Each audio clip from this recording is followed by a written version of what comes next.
Hello friends, welcome to my channel Sharmi's kitchen and blog. আজ আপনাদের সাথে আমি আরেকটি নতুন রেসিপি নিয়ে চলে এসেছি। আজ আমি আমড়া দিয়ে মাছের ডিমের একটি টক তৈরি করব। আর এরকম একটি টকের রেসিপি থাকলে গরমকালে খুবই ভালো লাগে ভাতের সাথে। তাহলে চলুন আমি কিভাবে আজ এই আমড়া দিয়ে মাছের ডিমের টক তৈরি করছি দেখে নেওয়া যাক। আজ আমি আমড়া দিয়ে মাছের ডিমের টক করব, তাই জন্য 5টা আমড়া নিয়েছিলাম। আমড়াগুলোকে ছাড়িয়ে ছোট ছোট করে কেটে নিয়েছি আর মাছের ডিমগুলোকে পিস পিস করে নিয়েছি। এবার মাছের ডিমগুলোকে একটু হলুদ আর একটু লবণ দিয়ে মাখিয়ে নেব। আমি ডিমগুলো ভাজার জন্য কড়াইতে তেল দিয়ে তেলটা গরম হয়ে গেছে। এবার আমি ডিমগুলো ভেজে নেব।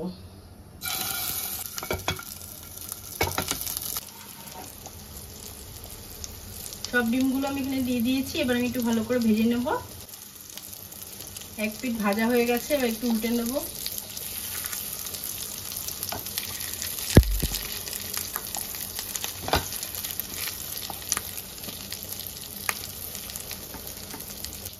ডিমগুলো আমার ভাজা হয়ে গেছে, এবার তুলে নেব।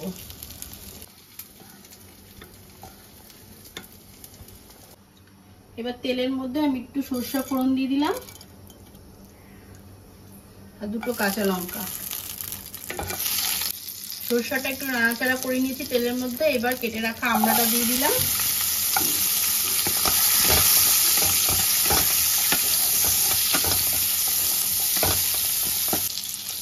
পরিমাণ মতো লবণ দিয়ে দিলাম, তো হলুদ গুঁড়ো দিয়ে দিলাম। এবার 1 মিনিটের মতন একটু নাড়াচাড়া করে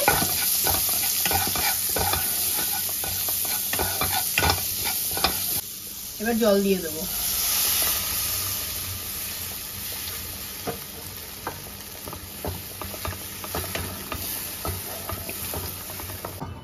এবার ঢাকা দিয়ে আমড়াটা একটু সেদ্ধ করে নেব।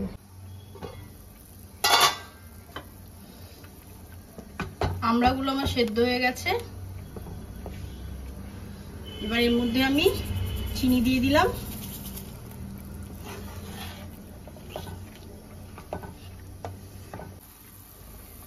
আমি সরষে আর পোস্ত একসঙ্গে বেটে নিয়েছিলাম, 2 চামচ দিয়ে দেবো।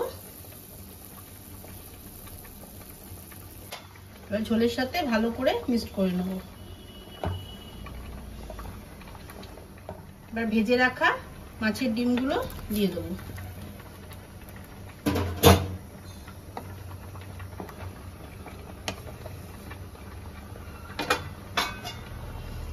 এবার ঢাকা দিয়ে আরো 2-3 মিনিট ফুটিয়ে নেব।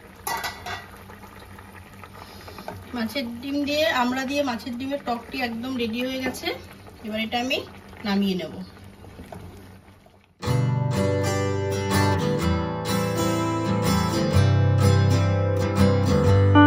ফ্রেন্ডস, আমড়া দিয়ে মাছের ডিমের টকটি একদম পরিবেশনের জন্য রেডি হয়ে গেছে। গরমের দিনে এরকম একটা যদি রেসিপি থাকে আর কিছুই লাগে না।